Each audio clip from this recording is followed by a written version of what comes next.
Hello everyone, this is Lisa with Old Arcot Yarnery, and I'm here back with our next session of Building in Color. We are going through this book, Building in Color, this year. Sorry for the reflection there. And every month we're learning a new color work technique. This month it's short rows. Before I demonstrate that to you though, I just thought I would show you the previous 2 months. This was our first month, which was Intarsia. And in Intarsia we learned how to add a color to the center using several different balls so that we didn't have that pink color, in my case, carried across the white here. It's just locked in all along the back.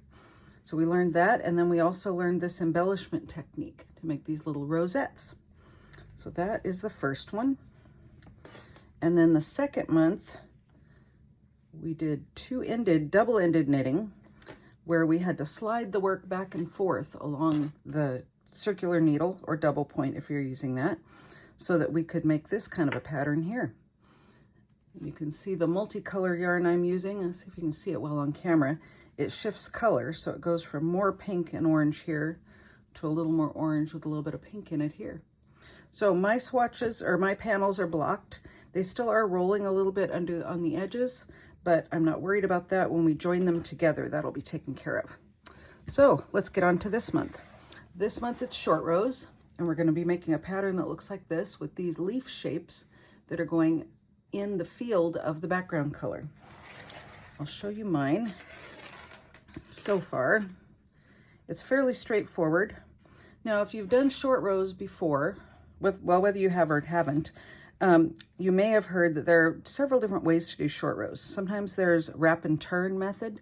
There's German short rows. There's Japanese short rows.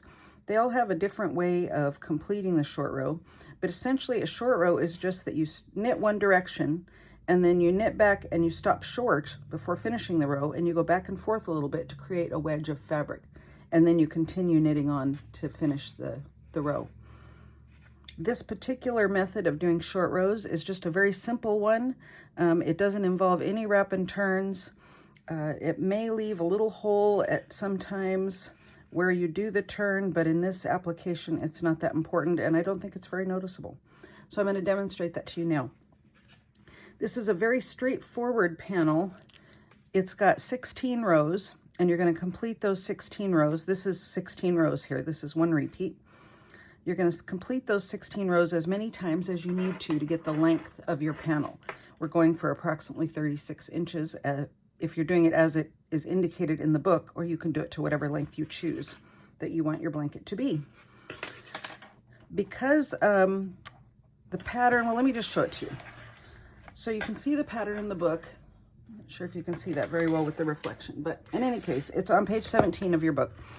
You have a couple of setup rows, and then you'll notice that you're using color A and B, and you're alternating, you're really just doing sections of stockinette.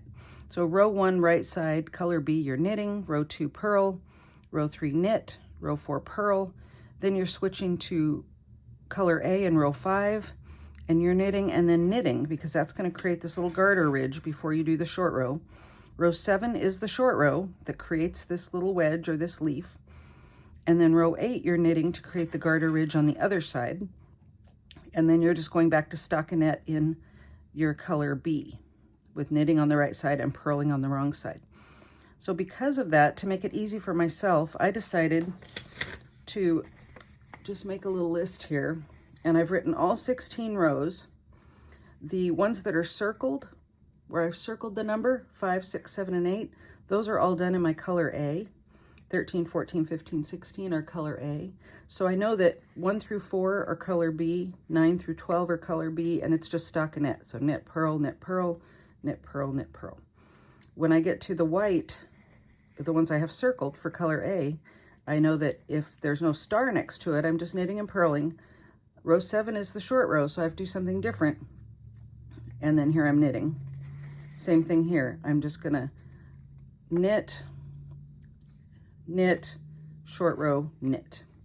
Knit, knit, short row, knit. The rest of these are knit, purl, knit, purl. So that's the way I decided to keep track of it, so I don't have to keep looking at the book. There is the book to follow, and there's also a chart on page 18 Go ahead and read through what the author has written in there explaining the chart. I just found this to be a little more straightforward for me. But, you know, everybody likes to keep track of things differently. So, and also just lastly, before I start demonstrating, I'm still keeping my yarn organized in an O-Snap bag. That way I can have the different colors of yarn coming out the top with the snaps in between. It keeps them from becoming tangled. So right now I am on row 5 on my pattern. Let me pull out a little yarn here and we will get going. Now row 5 is just going to be a knit row using color A. Now when you're switching between colors, the book indicates you're not cutting, we're just carrying those colors up the side. So it tells you that when you get to a new color, we're going to drop the old one. So I'm going to drop the pink and I'm going to bring the white up from behind and underneath like this. And that's going to lock that pink in so that it'll be carried up the side. So I'm just going to knit. Now I'm knitting Continental, whether you knit Continental or English, left or right-handed, doesn't matter. But I will just knit across row 5 and then knit row 6. And when I get to row 7, we'll demonstrate the short row. I will cut off in just a moment so that you don't just have to watch me knit these rows. But it's not that many stitches, so it doesn't take that long. I hope that you're enjoying this color work journey that we're on. This is only month 3, so we've got so much more to learn and cover. And I love seeing your colors and combinations when we meet up once a month. If you're just stumbling across this video, we meet on the 2nd Saturday of every month. And you should call the shop and find out about joining us. You can join in anytime during the year. All right, just about done with row 5. And now row 6 is just knitting again. Remember to make that garter bump. My pen. Just to make that garter bump before the short row section. So we're going to knit rather than purl on the wrong side. So we end up with that little ridge. So I will knit here. All right. Now, as I said, when you're doing short rows, we'll do that on the next row, but all you're doing is you're stopping short before you finish the row. So we're going to stop and turn, and we're going to be turning back and forth several times in order to make that little wedge or leaf shape. It's kind of fun to watch it happen. Short rows are often used in garments to create extra room. Maybe for the bust, you can do bust darts using short rows. You can raise the back of a sweater so that it doesn't ride up in the front of your neck. Use short rows for all sorts of things. But they also can just be used to be decorative, which is what it is in this case. It's not functional, it's just beautiful. All right, just about done with row 6, and then we're going to get to row 7. And here we go. Okay, row 7 is the short row. 7 and 14, or 15 are our 2 short rows. So we're going to go ahead and turn like normal.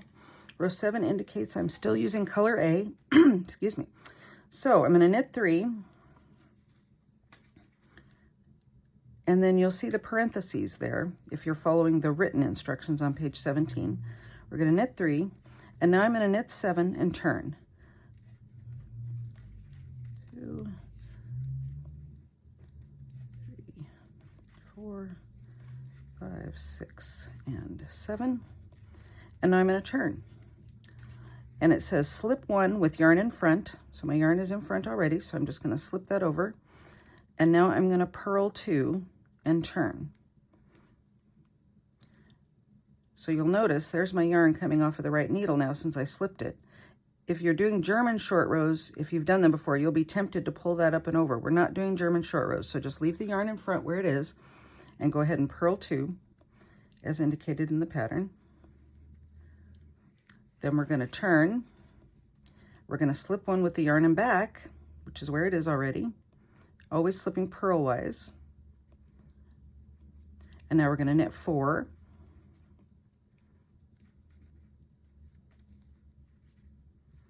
And turn, slip 1 with the yarn in front, purl 6,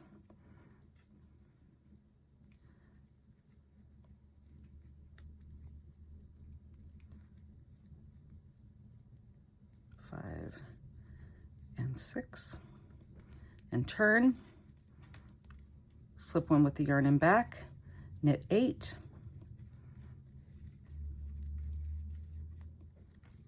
three, 4, 5, 6, 7, and 8. And now we're turning,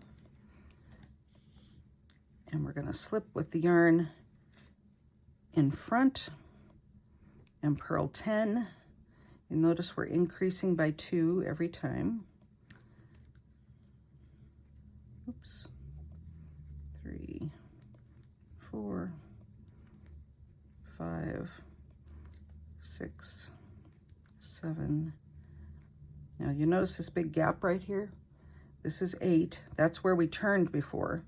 So when I do 9, I'm going to give that an extra little tug and tighten it up a little bit when I get to that gap. And here's 10. And I'm going to turn, and I'm going to slip one with the yarn in back and knit 10. And we're almost done.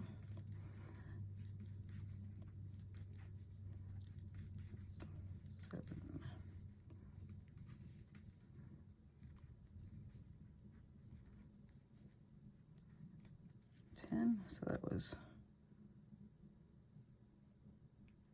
there we go. Okay, 10, and now we're going to knit 14. 10, 20, yep. And that will take us just to the end of our row.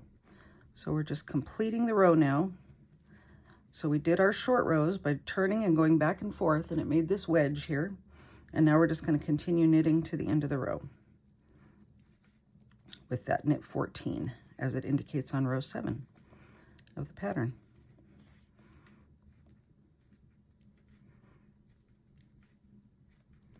And then row 8 is just knitting again with color A, again to make that garter ridge on the top side.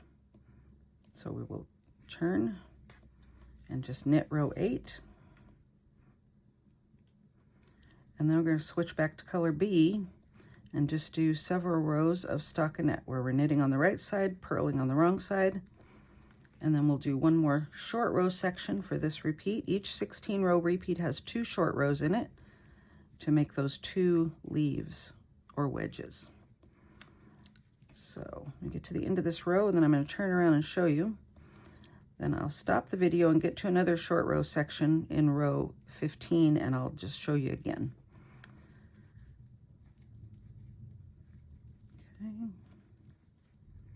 Now when we're knitting across this last row, we are going to come to that last gap. Can you see it right here where we first turned? So that's, again, I'm just going to give that next stitch after the gap an extra little tug just to tighten it up. It'll help to close up any potential holes. There are other ways to do short rows. This is just one of the most simple, where you're simply turning and knitting the other direction. I believe the author decided to go with this one just as an introduction to short rows. So there we go, and we're at the end of row 8. Mark that off on my list here, 7 and 8. All right, so now you can see that that other wedge that we just made has been formed right here. And we're going to switch back to color B. So as indicated in the book, I'm going to drop my old color. I'm going to pick up my new color from underneath and behind it.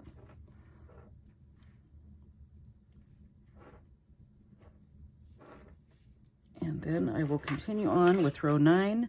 So 9, 10, 11, and 12 are just knitting on the right side, purling on the wrong side with the other color. Now please note that since this yarn is coming up here from a few rows down, I want to be careful of my tension when I start to knit. In other words, I don't want to start to knit and pull this very tight, because then that's going to cinch up the side of my work. So I want to keep that first stitch fairly loose so that I don't pull up that extra slack that's being carried up the side there. So I'm just going to be mindful of that and go ahead and knit and purl for a couple of rows. And we'll be right back and show another short row.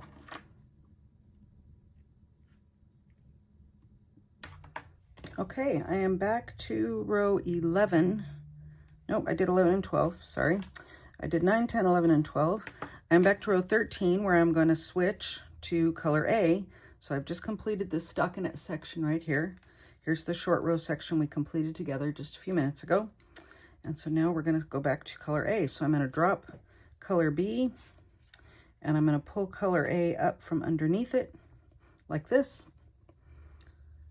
Now the pattern tells you in the book, it tells you at the bottom of page 16 in the paragraph about a resting yarn, and then there's a tip at the bottom of page 17 about carrying the resting yarn. All that means is they're suggesting that 4 rows or more, you should be wrapping that yarn again at the edge, just like we talked about. They said bringing forward and bringing the other one from the bottom. Because there's only 4 rows, I've chosen not to do that.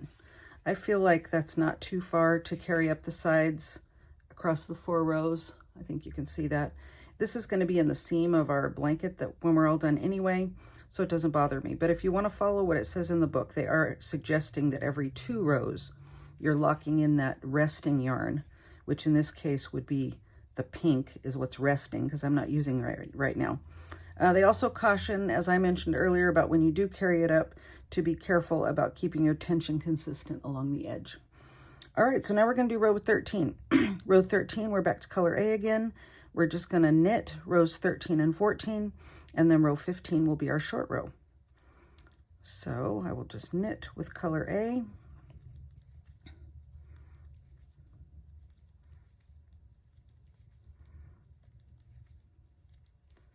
All the way across. Now, as I showed you earlier with my yellow Post-it, where I've listed all those 16 rows, I've just chosen to keep track of it that way. So my row 13, 14, 15, and 16, I've circled the number. That tells me that those are done with color A.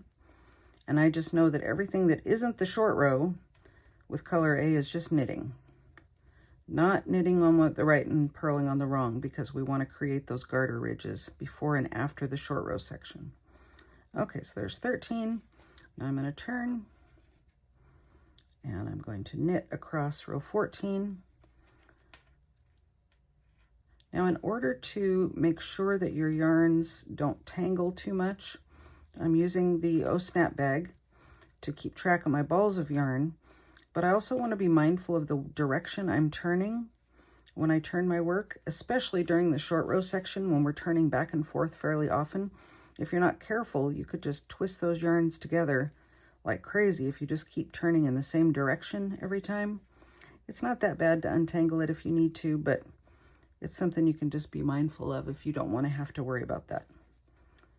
All right, so almost done with row 14, and then row 15 is our next short row section in this repeat. Now the pattern says to continue those 16 rows until you're at about 35.5 inches, or a ½ inch less than your desired length, because then you're going to finish off with those setup rows again. All right, so I'm going to go ahead and turn towards me, because now my yarns are not tangled. I'll show you that again at the end of the next row. All right, so we are going to do our short row, which is row 15. Get myself all situated. All right, row 15, short row. Using color A, we're going to knit 14. So if you notice in row 7, we knit 3 before we started the short row, and that put the short row section right at the beginning of the row. Now we're going to knit 14 because our second short row section is going to be at the end. So they're alternating back and forth. So we will start row 15 with knitting 14. And then we will start our turning back and forth. 4, 5, 6, 7, 8, 9, 10. Pull some more yarn. 11, 12, 13, 14. Okay, so we've knit 14 and now we've knit 7, and we're going to turn. And we're going to slip with the yarn in front and purl 2. And turn and slip 1 with the yarn in back and knit 4. Here's that gap right here. Do you see it? So this next stitch after the gap, I'm going to just give an extra little tug, 3 and 4, and turn, slip 1 with the yarn in front, purl 6, 2, 3. You can see the gap coming up. It's pretty noticeable. 4. So the one after that, I'm going to give an extra tug. 5 and 6. And now we're going to turn, slip with the yarn in back, and knit 8. 2, 3, 4, 5, 6, 7, 8. And we're going to turn, slip one with the yarn in front, and purl 10. 2,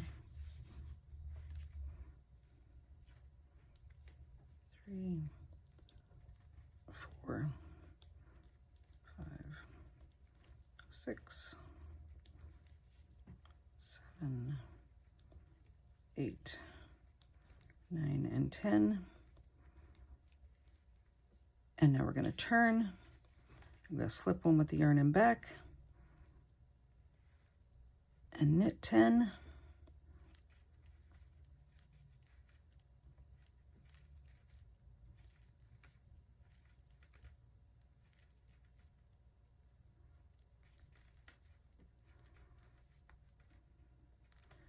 And then we're at the parentheses in our pattern, so we're at the end of our short row section, and now we simply knit 3. And there are 3 left here, so that knitting 3 at the very end of row 15 just takes me to the end of my row. And so now I've completed row 15. So we've now done this short row wedge or leaf right here.